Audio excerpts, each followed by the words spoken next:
is I like to say that overwhelm is a victim mindset.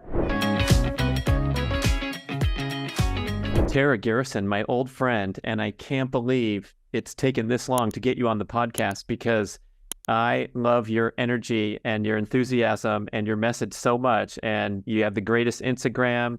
We're going to talk about your coaching offerings, your retreats. But ladies and gentlemen, here she is. We're ready to hit it hard. Thank you so much, Brad, and everything right back at you. And it's an honor.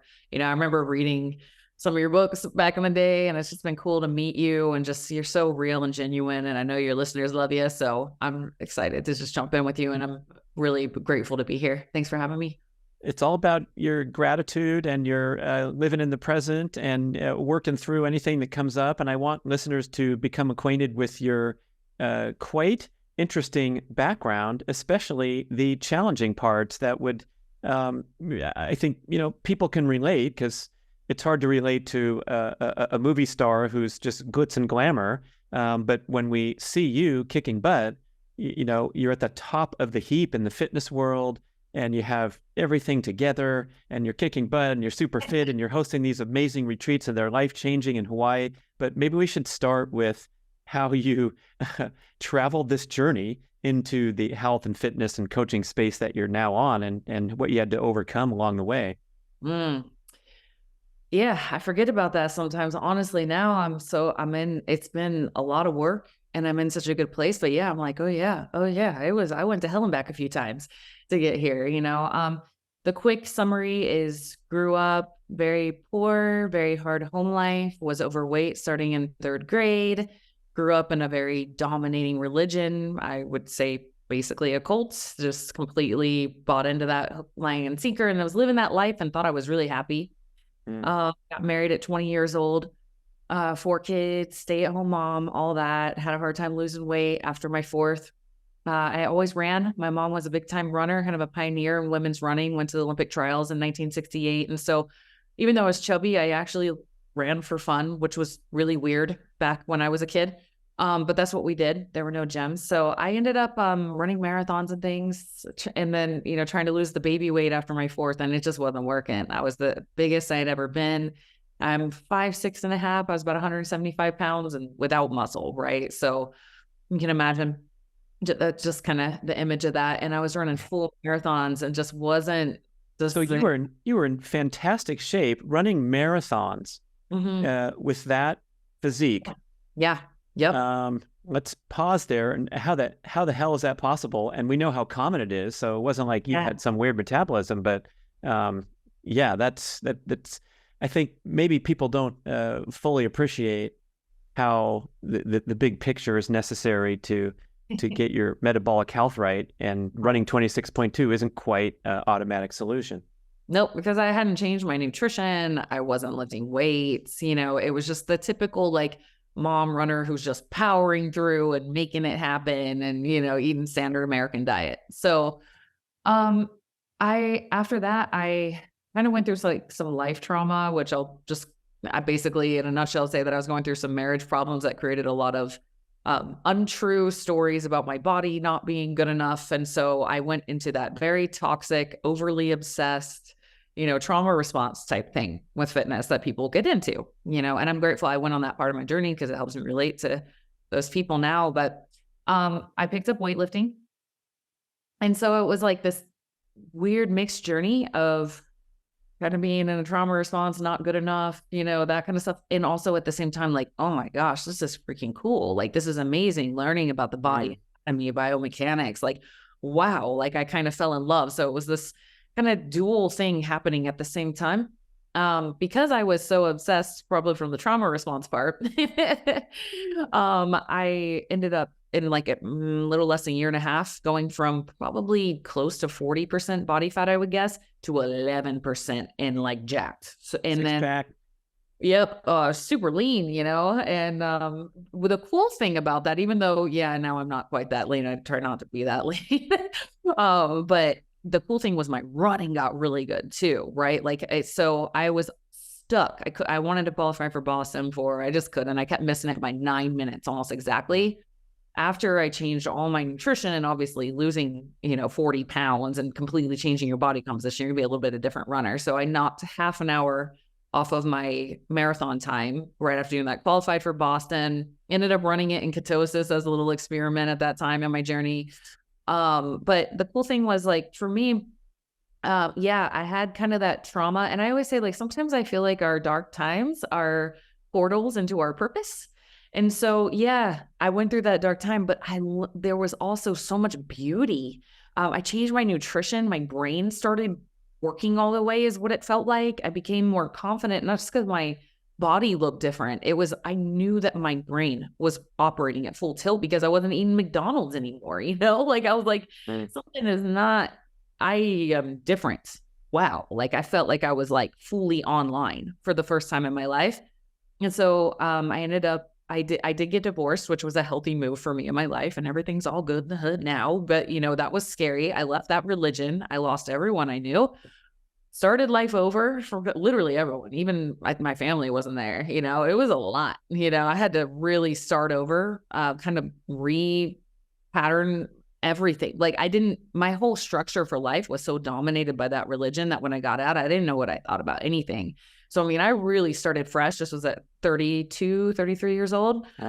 So, and then I just fell in love with, I just became so grateful for my body, was wonderfully gifted, a lot of healing in my path. Right. So I was able to find that healing and relationship with my body. That's so beautiful. Now it's gratitude. I don't have these expectations on aesthetics and all this stuff, but I'm so grateful for that low that I went through, multiple lows. Because I really found my true self in that path coming out of it. Right. And now it just brings me so much joy to help other people kind of just like lend a hand back. And it's like, dude, if you can get your body online and your mindset into a healthy place and your relationship with yourself and your body into a healthy place, you just start thriving, And so that's kind of the summary of, almost a decade of my life. So what you were describing there was this quite dysfunctional and negative motivation that you were made to feel not good enough by your romantic partner. And that's what got you into the gym and got you determined to drop the excess weight. Well, it wasn't really him. It was my stories, but some of his actions. Yes. So he contributed to the dysfunction, but he didn't mean to. I made up that, what I mean? That was never really the case. And I'll tell, for any women or men that are going through some sort of relationship trauma where they feel like they're not good enough, that's not it. You're not blaming, blaming outside of yourself. No. Even though they're not necessarily being super supportive, but you're owning it is what I'm getting. Yeah. Well, it just really wasn't true. Like he ended up getting remarried and, she wasn't like super beanpole skinny. She wasn't, she's beautiful, but like that wasn't ever a thing. That wasn't the problem. You know what I mean? I wasn't the problem. Honestly, that was his own stuff that he was dealing with, but I made it my problem because of my people pleasing, codependency, all this stuff that I didn't know I had going on. It's like, oh, I'll fix it. And it's like, it wasn't even about me, but I'm grateful that I had this, when the pain is so deep, it's very common to get almost obsessed with proving that you're not the thing that you fear you are, right? So we see this with success.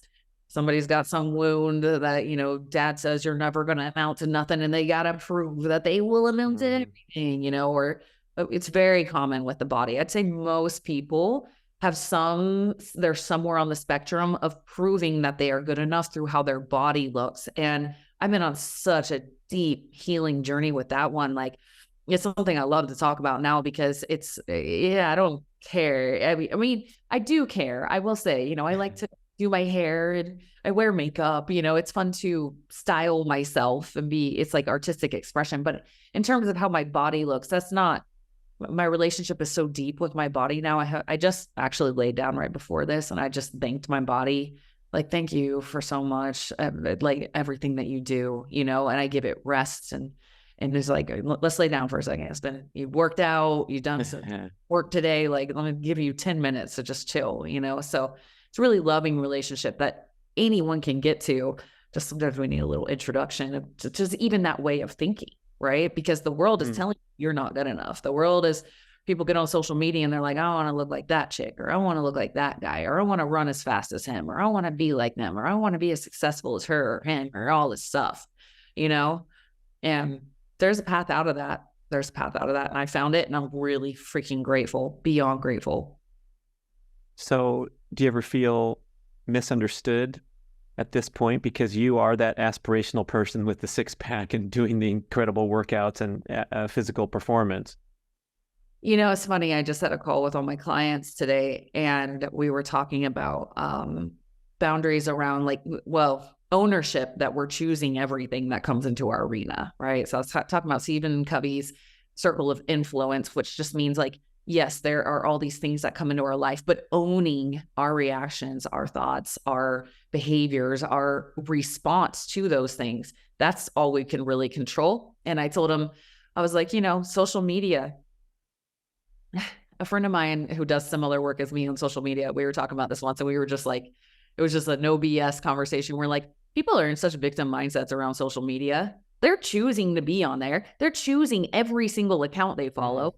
They're on TikTok. And then complaining all the way how terrible it is. That algorithm is based on what you're watching and paying attention to. So it's just a mirror. You're choosing it. All I see are these big rich show-offs driving their Ferraris. Wait, how come that's all I see?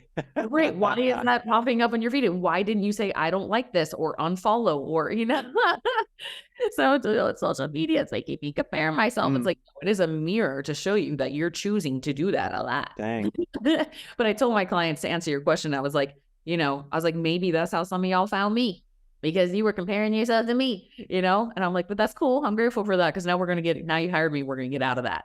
We're not doing that game anymore, So, I guess how I feel about it, and I sit with social media a lot. I do, because I spend a lot of time in silence and in presence. And I felt conflicted in the past of am I contributing to pulling people out of prison? Am I contributing to that? And I've sat with it, and I've learned a couple of things. One is, I only share if it's coming from the goodness of my heart. Two, it's not my job. That's their responsibility of how they manage their time. And three, I hope that I can be a light. I hope that the way I see it is that I kind of meet people where they're at in the ego, is my most popular videos will be how to get bigger side delts, or, stuff like that, which is cool. It's a very small thing in the grand scheme of things. But I meet people with what they want. Most people come on social media and they just want fitness advice and how to get bigger side delts and how to eat and how to lose weight. And I give them that. And that's important too. That's fun and that's cool. And there's value to share there. But I like to once people, work with me, it's I'm going to show you a whole nother way. It's not about the meal plan and that's cool. It's good to nourish your body and learn how to eat appropriately, and to have a healthy body composition and hit some intensity levels. That's part of it, but that's scratching the surface on happiness, I mean, that's just a little extra kind of thing, but I kind of meet them where they're at in the ego. We pull them into this is what health really is, is observing yourself and your own patterns and how you relate to yourself and others, and being grateful, getting out in nature, choosing things that bring joy, learning how to have healthy boundaries, stop pointing the finger at others, and look at yourself and how you're responding to life, to others, So that was a huge move for me when I pulled mindset coaching, because I just couldn't not into my coaching, because I'm not trying to talk about my coaching, but just kind of how I operate. Health is really, fitness strategies and eating, those are helpful. They're helpful pieces, but they're small pieces when it comes to truly being healthy and happy. There's so much more to it than that. It sounds like you went through the very same exercise yourself, where you started to get your diet dialed in. You started to go and lift some weights and dedicate yourself to fitness.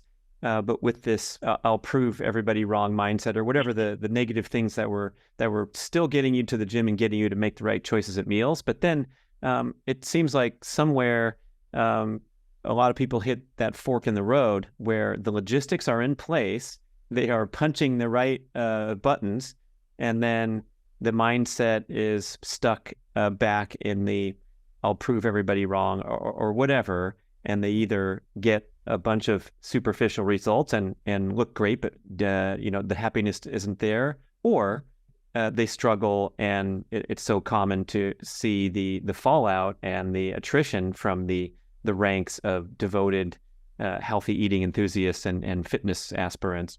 Mm-hmm. You'll get temporary if your mindset is that once I get to this level, then I'll love myself, then I'll be happy.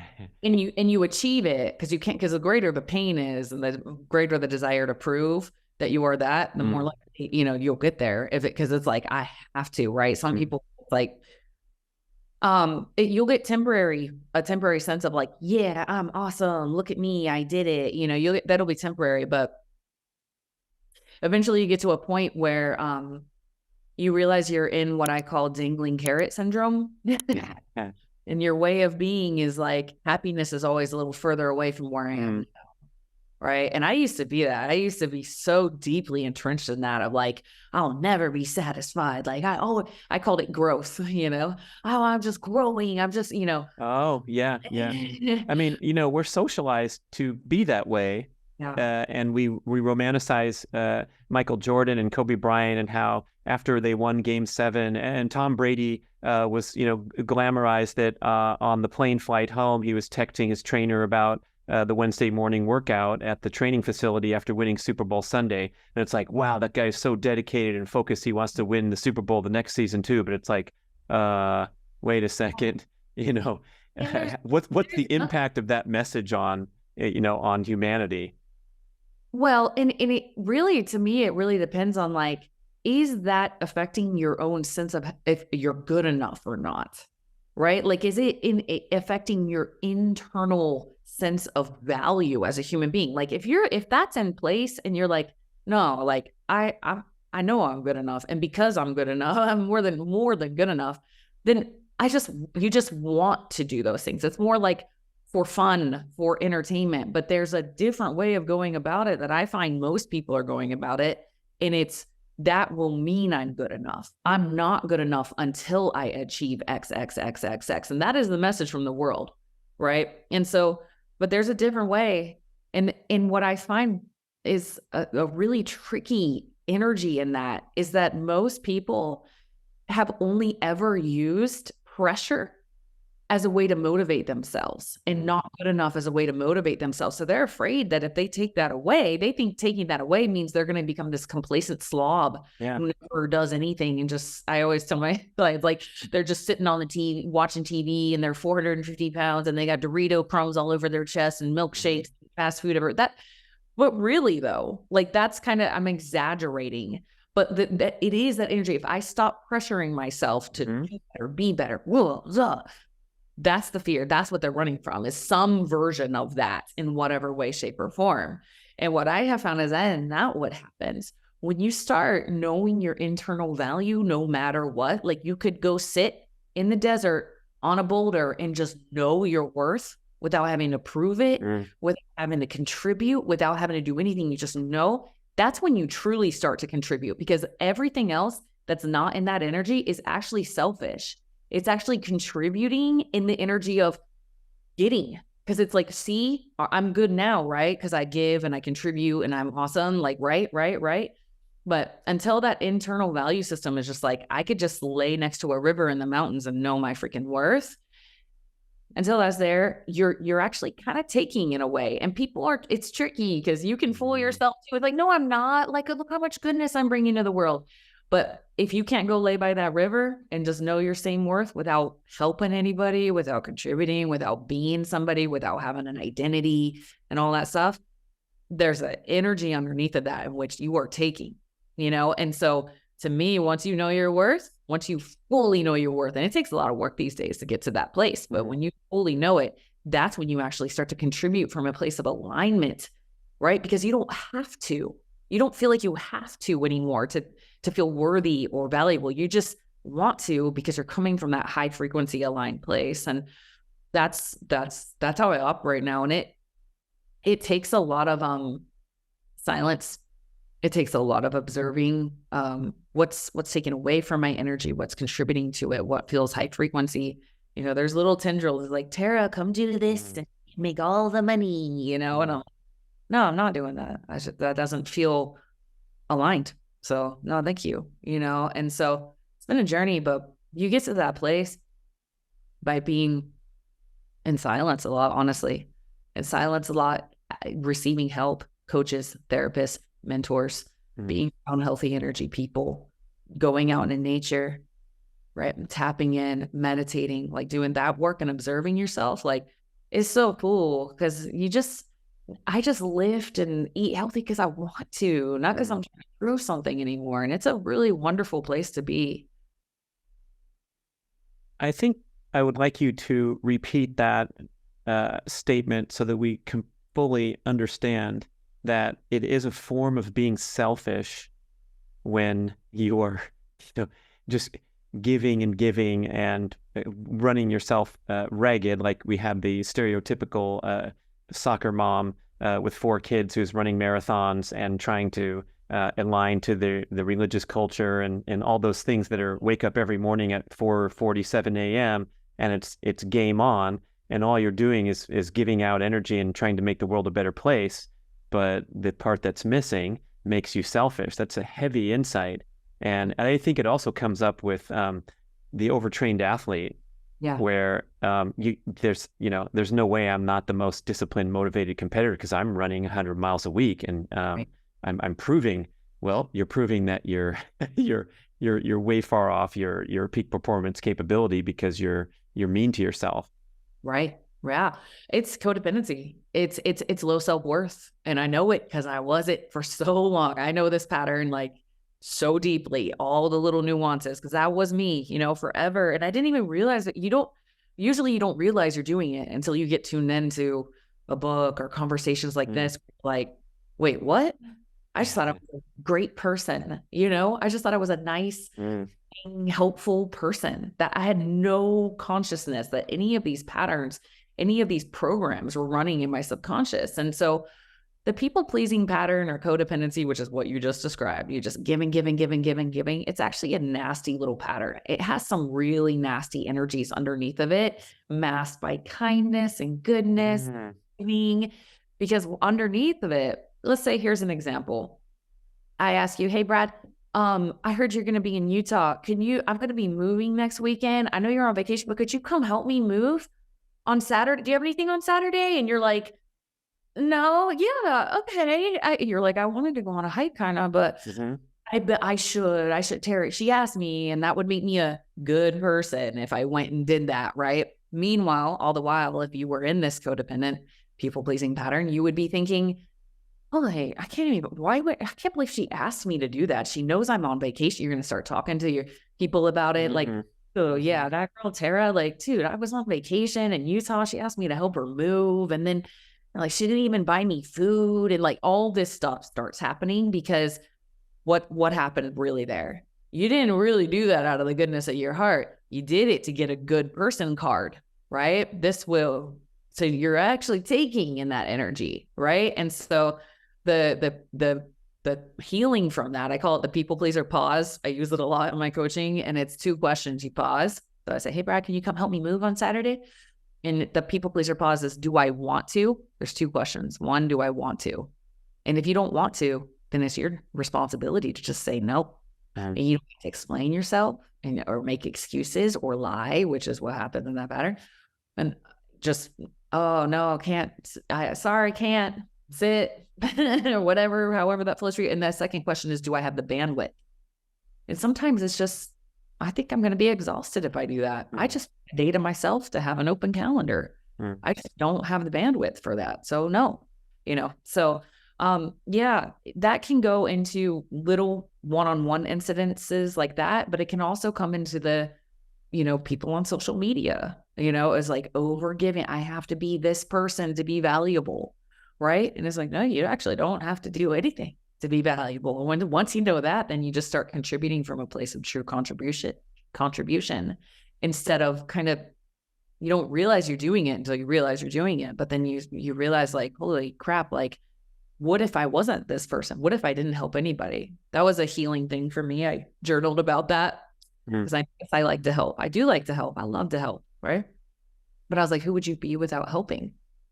And that was real interesting. I was like, oh, all right. Mm. And I saw myself like I said, like in the woods in the mountains, just laying by a river. And I saw myself on the beach, and I saw myself at a restaurant being served. And I'm like, you can't help anybody. And that's when I got to know the true nature of my soul. It was like, oh, who would I be? Okay. Curious, playful, insightful, deep thinking. Um, Healthy, yeah. stress balanced. Yeah. Yeah. And I wrote the word free. And I was like, whoa. When I saw that come out, I was like, oh, we need to pay attention here. And so that was a really helpful process. So if any of this is resonating, I know we kind of went on a tangent on the codependency. Oh my gosh. I'm speaking of a tangent.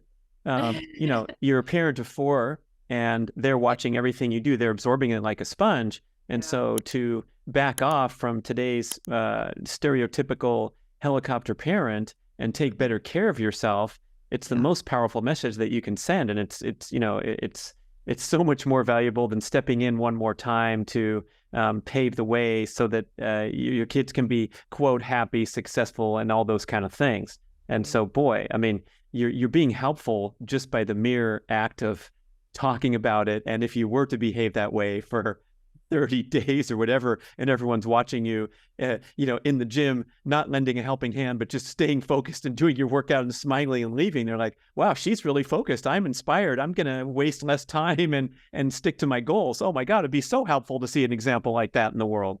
Yeah. Yeah. And my favorite quote is from Leo Tolstoy. He says, everyone thinks of changing the world. No one thinks of changing himself. And I love that quote because that's all you have to do. You want to change, you want to help, you know, I hear people sometimes say like, I just want to inspire people. I'm like, inspire yourself, you know, I just want to help people, blah, blah, blah. Help yourself with that first. And that's really all you have to do. Because once it just comes out in the nuances, you know, it's just ease. Right. But when it's like, you know, I hear people sometimes say, I want to inspire people. I don't know what, I just want to inspire people. I hear wounded. That's all I hear when somebody says, I want to inspire people, but I don't even know what I want to inspire them about. I hear, I need validation. I'm just being real. Like, it's like, I want people to admire me and I'm just like, I just have compassion and love. But I'm just like, just turn all that into yourself. Just all that love, anything that you want to help people with. It's so easy to help people with things. If you really want to help, if you really got it, it's just it's ease. It's just like, yeah, I know. Yeah, it's, you don't even have to really try, you know. And so that's been one of the biggest learning lessons. It's just all doing my own inner work and staying aligned and staying high frequency. Like, goodness just ripple. It just happens with ease. You'll just be inspired, and it's a want to, and yes, and just beauty happens that way, you know. So you want to help people, help yourself, and you'll see, it just happens. So when you were helping yourself and slowly but surely extricating from the cult and the dysfunctional relationships and getting some distance and some perspective, and then you're describing this pendulum that has swung so extremely. Very few people can relate that they were trapped to such level and now springboarding out. Do you think that the extremes of your background have helped you kind of gain, you know, more perspective and, you know, more self-awareness than maybe the average, where we haven't really touched those extremes? We just wake up and things are okay, but they're not, you know, you can't dream of anything different, nor do you have this amazing trauma that gives you perspective every single day when you wake up. Yeah. Yes. And I think the thing that I'm most grateful for is when I was in that religion, I just knew everything. I just, whatever was taught to me from as early as I could talk, it was just like, this is how it is. And I just have the truth. I just know. Right. And I said that a million times, you know, thousands of times. Probably, I know this and I know that and I know this. And when you kind of get your butt handed to you at that level of all these things that you knew were truth, all of a sudden you found out, no, it wasn't. That changes you at such a profound level. It is so humbling. And on top of it, I mean, I live in Utah. There's a lot of people in that religion. Like, I didn't know anyone who wasn't in that religion. Okay. So I was in leadership, I was really, really in it because I was really in that proving helicopter mom type energy. So I was super overachiever, super in it. Right. And I had to walk away from life as I knew it completely. Like I went from this super social, like no hundred, thousands in the area of people to I don't know anybody. Right. Because it was such a, I don't know how to, it's hard to explain if you haven't been through it, but you just really aren't going to be able to relate to people anymore because that lens just completely owns how you see life. Like I wouldn't be able to connect with you all the way because I would see you as not in that religion. I'd be like, he doesn't know, he doesn't get it. I separated myself from people. Right. So finding out that you were wrong on such a profound level, it's changed me forever. And I know many people who have left that religion that feel the same way. Is like, I don't ever want to get into a belief system that I'm right. Like I like to be wrong now. I like, I'll say, this is how I feel now. This feels true to me. You never know. I might change my tune in 20 years, but right now, this is what feels true to me. And it's made me a much more open-minded and curious person. It's made me more honest. It's made me more willing to, be able to say like, oh, yeah, no, I was trying to swear, but I'm just like, okay. You're allowed now. Oh, okay. You couldn't swear, but you can swear here. I didn't know about your podcast. You're free. You're free. Okay. Oh, I swear. Freaking free, everybody. Yeah. Didn't want to mess up your podcast, but yeah, it's been really cool. And yeah, I will say it is difficult. It's not there's a lot of people who don't really believe that religion is true who are in it because they're like, they don't want to face like it. I had a panic attack. I've never had a panic attack in my life. I mean, it's really intense because in that framework, also, you're very concerned of what other people think of you constantly. Right. And I used to think God was in my head judging my every thought. Right. So I was just so in this like energy of I'm being judged constantly. Right. So then to walk away and say everything that I always said I knew, I'm actually saying no to that now. It's intense. You get very, worried about what other people think. And I had to completely, I'm telling you, like there's no psychedelic in the world that has fractured my sense of reality. Like that moment fractured my reality when I realized it wasn't. It was like every single way I saw life shattered to the floor. It was like, I don't know how I see life anymore. And I had to like integrate with society. I had very much isolated myself from anyone who wasn't in that religion. Right. So I was like, how do other people think? Like what? It was like I was learning how the world worked, So, yeah, it's, I wouldn't change a thing. I'm incredibly grateful for it. It's made me much more open-minded, much more forgiving. I'm in a good place with that religion now too. It's just like, I like to say for me, it's not true, but that doesn't mean it can't be for other people. I just feel like you can just choose whatever you want now, you just get to choose. And so, yeah, it's been a journey, but, and not to mention I fell into a really unhealthy relationship and lost everything about a year and a half later, completely bankrupt. He saw me coming from a mile away. I was very naive coming out of that. And so, yeah, I just let him have access to all my money and it all went gone. And I ended up with literally not a penny to my name and a bankruptcy, lost my car, all of it, had to have my ex-husband take my kids, So, I mean, I just got like, it was like the universe just was like body slam, wake up. So yeah, I went through some hard things, but I'm so grateful because like I had to break these ego structures that I had, like, this is how life is. Like, I'm grateful that I got slammed so hard. They were like, she got it. She can take it, So it just really woke me up. And I was like, man, I got to really take a look at how I'm looking at life because this is the results I'm getting right now. Like, look at your life.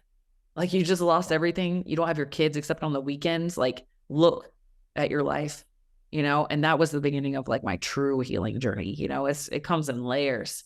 I thought I was so free after I left Mormonism, but I still hadn't any of my mindset work, right? So I was still in these people-pleasing codependent patterns. Just a different set of beliefs that were just as naive, I guess. Right. He was like the new, someone will tell me how to think, right? And so when I got slammed out of that one, that's when the real healing began, and I'm incredibly grateful for all of it. It's so cool. And it helps me in coaching too, because I run into a lot of these kind of patterns, and I just know them so deeply, from being overweight to being obsessed with exercise to not having boundaries or speaking my voice or any of these. I'm so grateful for all of it, because I'm like, it helps when you're coaching, when you're coming from a place of true empathy. If people are like, you're reading my mind right now, I'm like, yeah, because I know this. I was this. I know it. So yeah, just really grateful for the whole journey.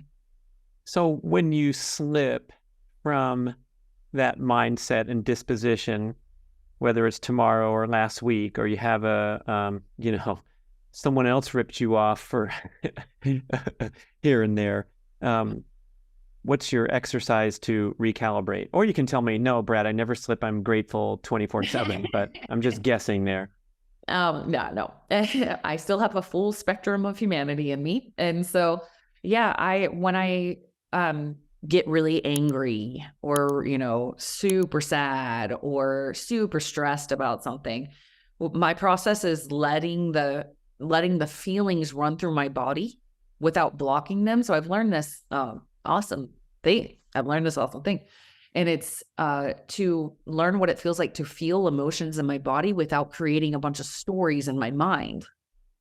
Because I've learned that the stories that we create about the emotions keep those emotions going for really longer than natural. Like, snap out of it. You should be grateful right now. Self-criticism because you're feeling down and negative. Right. Or let's say somebody, takes advantage of you somehow.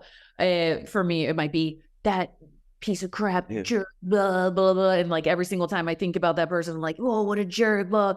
And I recreate that. Right. And so what I've learned is like, notice how I'm feeling. And yeah, sometimes I'm not at first it's just a mess, right? When I get, especially like when I'm really mad, right? Especially if it's like protective energy over my kids or something, like I'm like going to kill somebody, like I admit, I totally get in my, those modes, but like I've learned to not take it to anybody else, right? Like not go react and be like, and blah, blah, blah. That is definitely not a time to solve any sort of problems or have any sort of, even though it can be very tempting and I can feel very justified in that moment, right? It's like, no, this is good.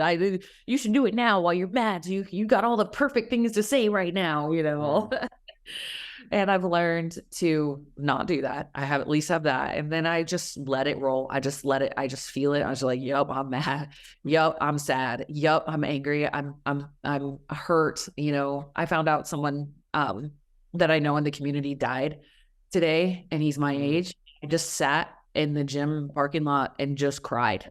And I just let myself, I tried my, they would come in, oh my gosh, his kids, oh, his wife, oh, well, his brother. Like they came, but I just let them go, kind of like meditation, and just feel it in my body and just let it process, and I'm sure that will come in a few more waves. I just found that out today. I'm sure it'll come in again. And I'll sorry body.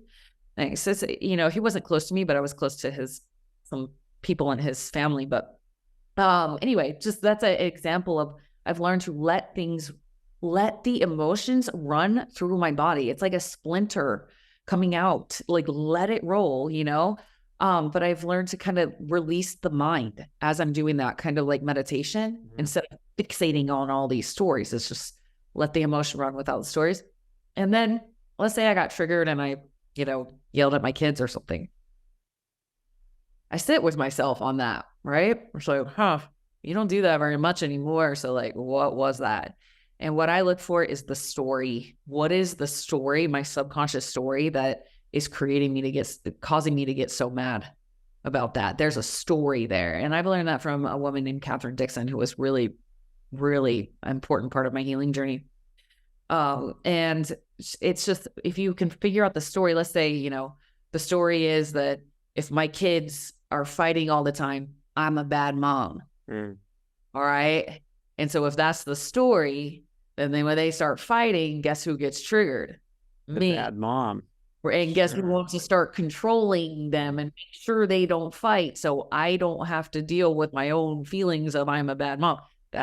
So I look for the story. If I get really reactive, I'm like, what is the story underneath this? Like, why did that make me so angry? Like, what belief do I have about life? And then I start looking at new stories. It's like, is that really true? This is Byron Katie's work, but is it true, that if your kids fight, you're a bad mom? Like, no. Okay. It's like, okay, so, Byron Katie asked, how do Isn't you, true. right, or simply know it's true? And how do you react when you believe that thought is true? It's like, I get mad, I start trying to control everybody. I'm like critical, I'm victimized and all this stuff. Right. And it's like, what would be possible? Her fourth question is, what would be possible for you in this situation if that story wasn't true? And it's like, okay, maybe I could just be more present with it and like understand that kids just fight sometimes. It has nothing to do with me. There we go. So after I let the emotions process, I'll usually do kind of like a short Byron Katie type process of like, what is the story I've got going on here causing me to behave that way? And I'll do my work on that. So that's really been life-changing for me, honestly, in the last 5-6 years. So we have the great success that you shared of getting off all that excess body weight. You got deep into the strategic dietary practices and, of course, fitness. You mentioned going into weightlifting instead of that pure extreme endurance training. So maybe we should like shift a little. We can talk about some logistics, that what's worked for you as well as your clients. And then I'm going to get further down the road and talk about how we potentially overdo that stuff like we talked about offline. But then if there's opportunity to inject how these other things that you've spoken about, these profound insights that you gain from your journey, how do those sprinkle into one's diet and fitness journey and goals and appreciation and enjoyment of the process as well as the result? Sure. All right, let's get all health focused. So for me, it's for my journey, really after the marathoning thing. I was just the typical mom that just started following bikini competitors on Instagram. Okay. This is like 15, 2016, And so I was just like, I'm just going to do what they do. Right. So I got on this very typical weightlift bodybuilding split. I'm like, what are these drinks people have in the gym that are blue and red? I mean, that is how clueless I was. I'm like, oh, it's called pre-workout. Oh, okay. What whey protein? I mean, I was completely clueless. So I just went on that full bodybuilding thing. I did macros, calories, like the full thing. And then I got to a place pretty quickly where I was able to just mimic that without tracking anything. So I actually got down to 11% body fat purely from just kind of getting the ropes and just managing from there, which is a little hard to do. But when you're obsessed, you get there. That's where I was at. And then I started keto. Okay. So I found out about keto when I was 11% body fat. I didn't know I was 11% body fat. Okay. I was like, shoot, I should. Hey, let me try this keto. See if I can go from 11 to 10. Well, no, I was interested in it from like the biohacking standpoint, the brain benefits, all of that. And so I started keto and I actually did want to put on a little body fat because I was like, I didn't know I was that low. Sheesh. But what happened for me was I actually started gaining a lot of body fat on keto. So I did not go the normal route of people on keto. And actually I have the whole thing DEXA scanned. I did write a book about this. It's called Short-Term Keto, and the whole introduction is going over this. But I DEXA scanned the whole way. I just continuously, even with like supplementing leucine and really, I mean, I was eating a very high quality protein, like wild game meats and, very clean keto, higher protein, like everything I could. I was losing muscle and gaining body fat. Yeah. And then even though like the boost in fat, eating more fat was, I knew, very beneficial for me because I had been on that bodybuilding fat is the devil fat thing. I could tell I felt a lot more balanced getting more fat in. But slowly over time, my body composition was suffering. I wasn't feeling as good. And even though I could go a lot longer between meals without eating, I definitely got that gift from keto that I'm super grateful for. I started to feel very, never felt full at the end of meals, right? I noticed I'd be like in nut butters or keto bars. And I was like, dude, I haven't been in this place with food in a long time where I'm like digging in the pantry and and so, I had done like some gut testing and some DNA testing, and like everything was saying you should eat a lot of carbs. You should eat a lot of carbs. And I had just had enough time on keto. I'd been strict keto for a year. That I decided to bring carbs back in. And for me, that was insane. For me, it went like this, from 11% body fat to about 18% body fat on keto in a year.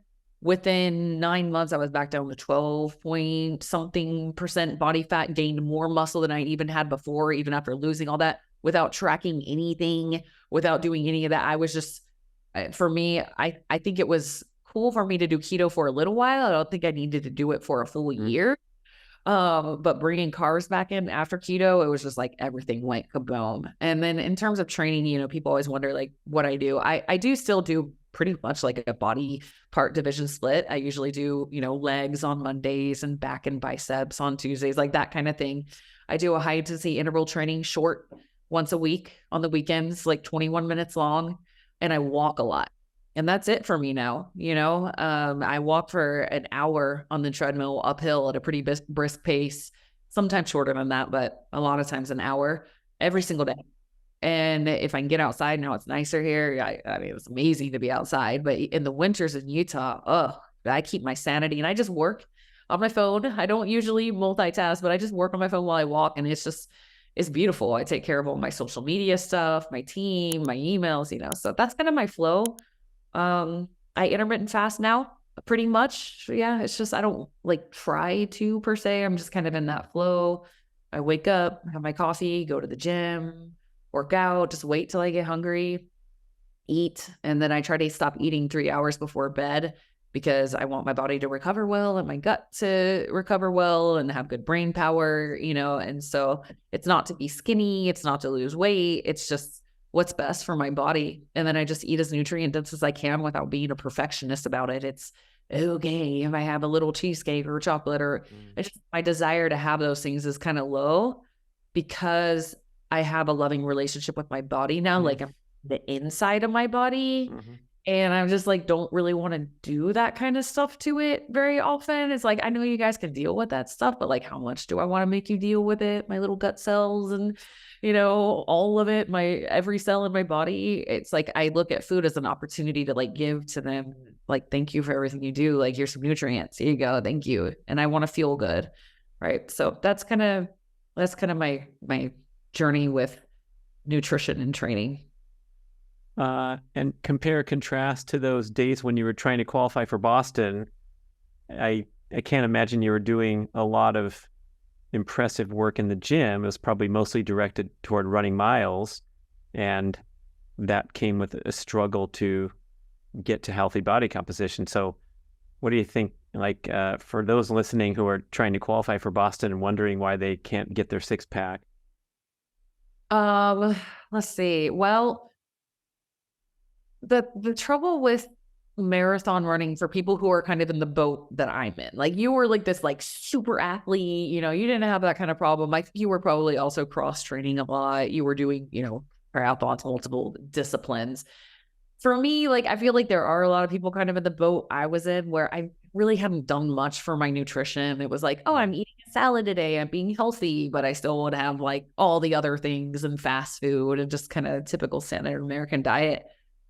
And the trouble with only purely running, at least for me or people maybe built like I am, is that my hunger would just go so high from all that running. I would easily eat back everything I burned off and then some. And then I wasn't building muscle in the way that you can from resistance training, right? And so I was dependent on that exercise for burning calories versus understanding that I could create hormetic shifts in my body, hormone shifts in my body, stressors in my that could build more muscle and keep my metabolism higher all the time. Also, I like to call muscles carb storage tanks, right? So you have bigger storage tanks for carbs, meaning, yeah, sure, you go lift or whatever, you dump some of the carbs into your bloodstream to use for that exercise. Well, the bigger your storage tanks, the more carbs you can hold. So then when I go eat carbs throughout the day, I just made room in these pretty big storage tanks that I have. And so when carbs are going into those, guess where they're not going? Body fat. So it's a lot easier to stay lean when you have more muscle because you have bigger storage tanks, right? Especially if you're using them pretty much on the daily, which I do. So it's tough to, you know, you hear it's tough to out-train a bad diet or outrun a bad diet. It's true. And I also just like to look at it as it's you can make things really hard when you're in this mindset of I have to like eat less and burn more calories. It just makes everything so hard, and it doesn't have to be that hard. Mm. I don't track a I don't track anything. I haven't tracked food in years. I don't even think that way anymore.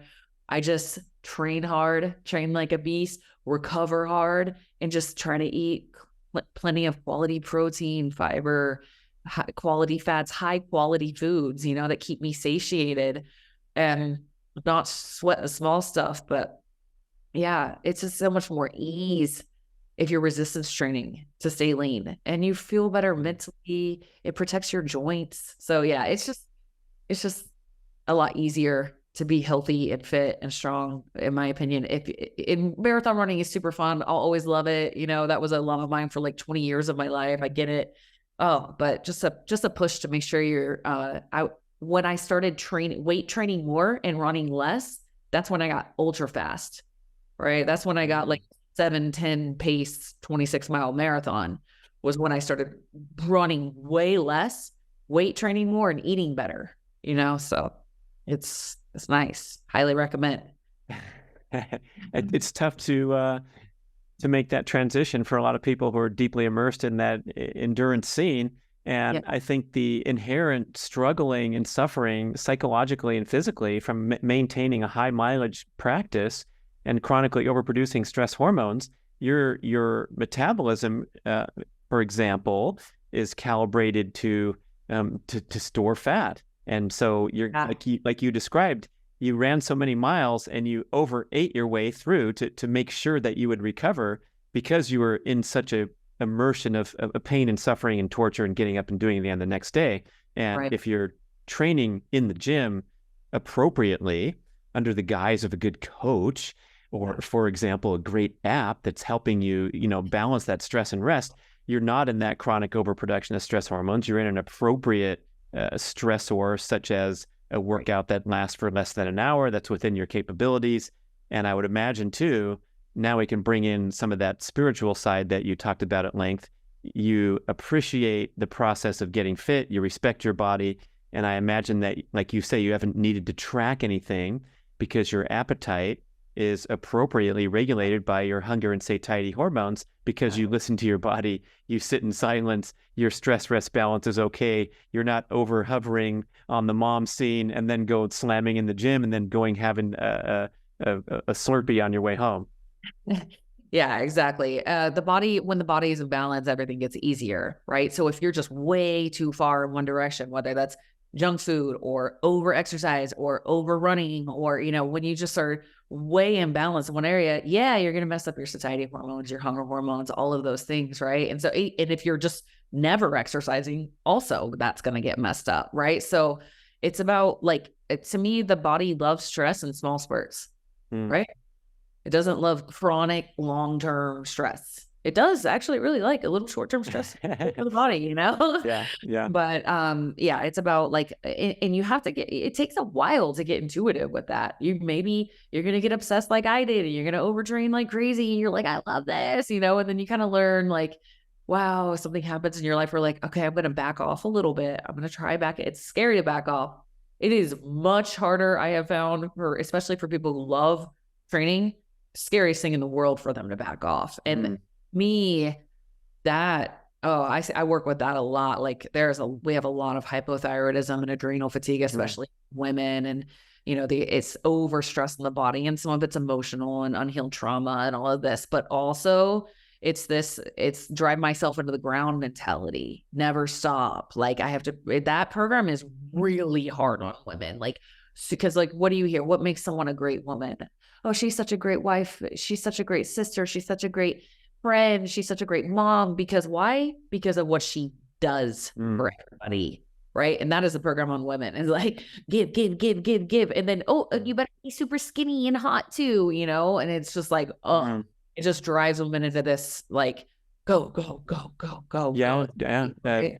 John Gray, Beyond Mars and Venus, talks about how the primary biological drives of the male and female and the traditional speak are disparate, and the woman is a natural nurturer, caretaker. And today we have charged the female with also kicking ass in the workplace and doing and being and succeeding and excelling, and they become depleted because they're asked to, be all things to all people.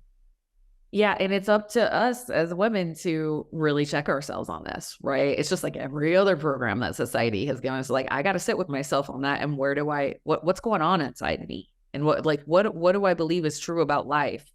So for me, like, I run a business, I have 4 kids, well, I don't feel depleted and burn out and run out. I'm active, I'm fit, because I refuse, because I've learned this through the School of Hard Knocks, but I refuse to go into that like adrenal overdrive. I'm overwhelmed. I just don't have a second to sit down. If I'm even tiptoeing into that direction, I have a hard look at my life. I'm like, what's going on? What are you doing that you don't need to be doing? What do you need to let go of? What do you need to say no to? Where do you need to ask for help? Because I refuse. I've been there, and it's almost like traumatic. That energy feels like trauma energy to me. It's like trauma response energy. So that's a good one. Yeah. Phase of my life, lifelong trauma response. Yeah. And I see people thriving in that realm. And when I say thriving, they also thrive on complaining about it and repeating the cycle. And so I don't know if I should pick a better word, but like they bring it to themselves every day. I brought the overtraining pattern to myself when I was a young professional athlete because I wanted to win so badly, and I was willing to do whatever it took. I can make some air quotes on the video here. And so, of course, I'm going to, outwork the next person. And if I'm tired, I'm not going to complain. I'm going to go jump in the swimming pool and do my 3rd workout of the day. And that part, is something for real reflection for the type A, the hard driving, the goal directed person, because they think they're doing everything right, or they're doing all that's asked of them, and they might better benefit from the little question and answer that you have with yourself that you've related a few times in the show. Yeah, it's, is it coming at the expense of my own self?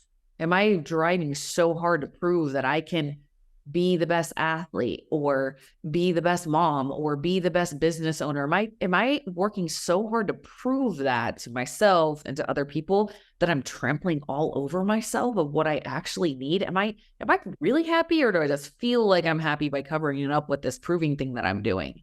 And that's an honest conversation you have to have with yourself. But what's cool about it is when you can be real with yourself and get honest about it, that is like you just took one step through the gate of alignment in your life of like what you really want, And so for me, like, yeah, I still run my business. I just ran a retreat. I have a podcast, I do these kind of podcasts like you. So much of this is really fun.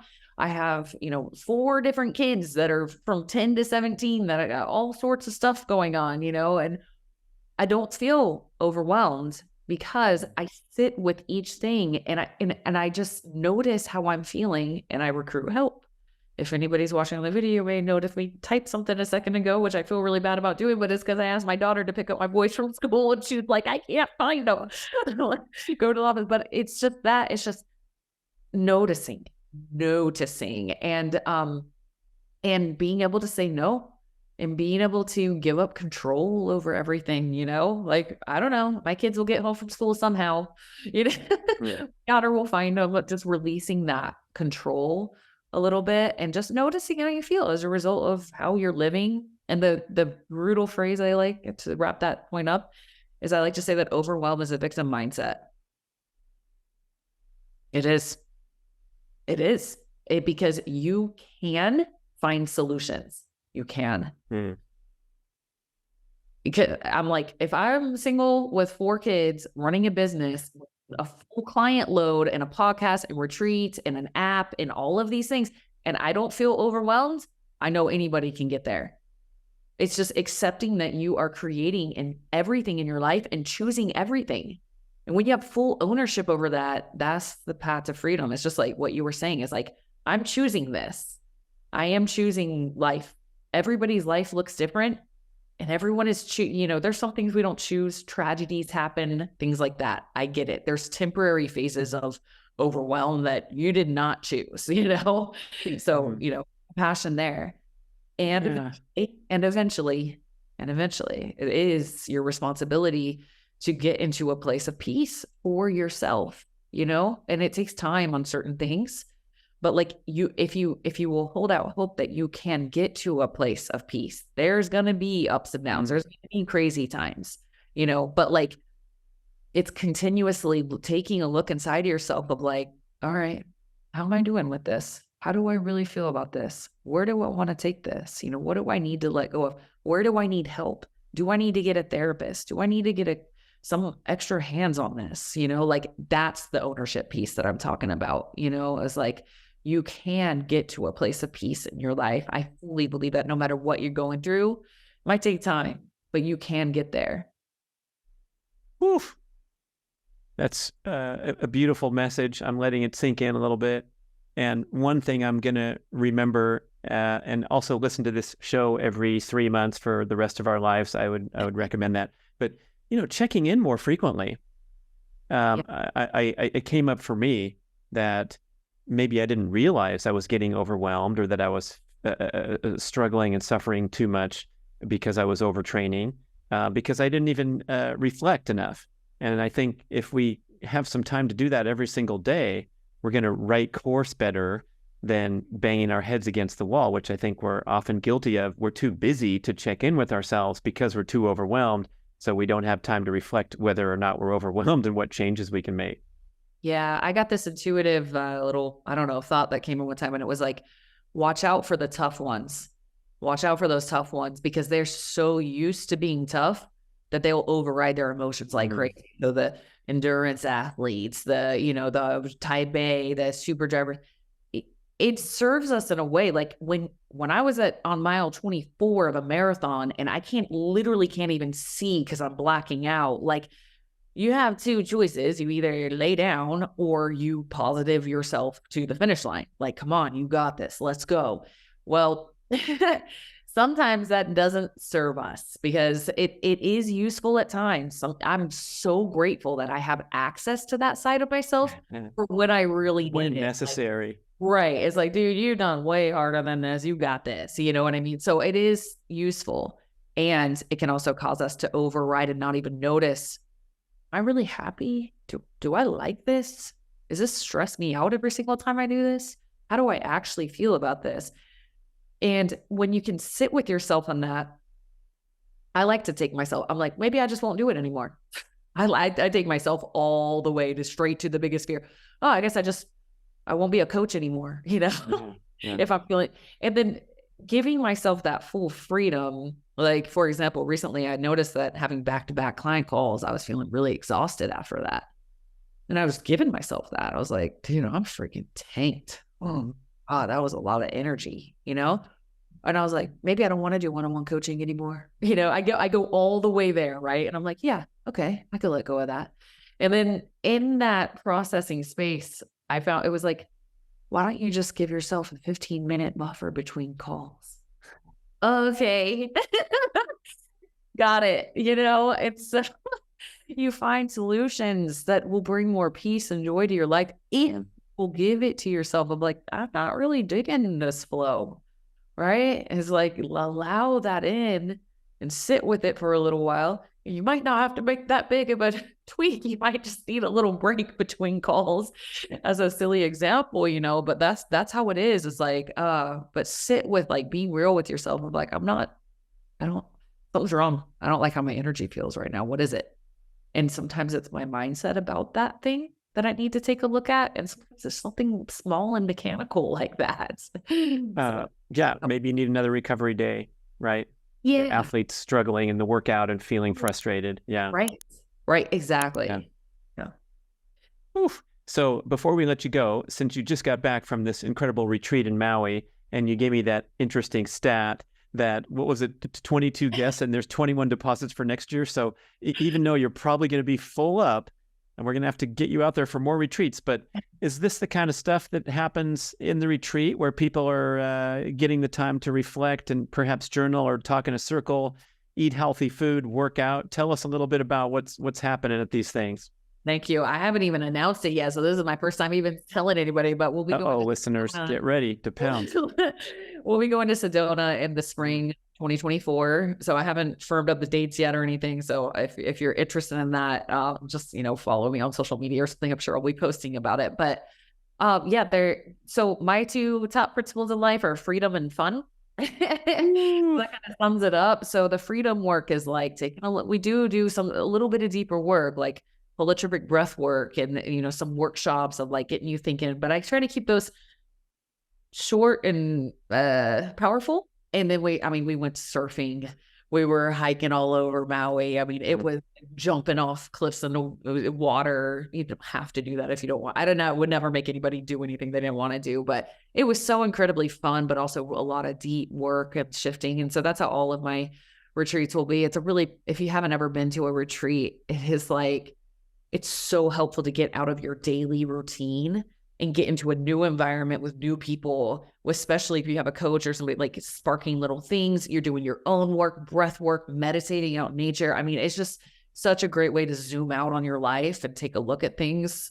So yeah, I'm going to areas of the world where I have personally felt like myself open up, like, whoa, and some of my own transformation. So we did Zion National Park in Utah, Maui, and now we're going to Sedona. So thanks for letting me talk about it. My website's taragarrison.com. So I'm sure we'll have it on there once we have the place booked. Find it all there. Punch into her Inside Out Health podcast. If you want to start with our awesome show, you did a great interview and so much great content on there. So keep up the good work. I'm going to really never forget this conversation. It was so valuable, and I really appreciate you sharing everything. It's really pushing everybody forward into good space, as you would say. Thank you, Brad. You're so sweet and so positive and supportive. And I really appreciate your energy and what you bring to the health industry. And it is really cool to be on your podcast. So thank you so much for the opportunity. I also will point out, Tara, that I succeeded in not talking about neurotyping for the entire podcast, which means that you are obligated to come and return and share some of this awesome information that you and your buddy Christian Thibodeau, it has really helped me figure out the best way to be an athlete and guide my workouts according to my neurotype. So we'll get all into that next time. All right. Sounds good. I'll see if I can rope Christian in. Come on, Christian. Yeah. Thanks for listening, everybody. That's a wrap.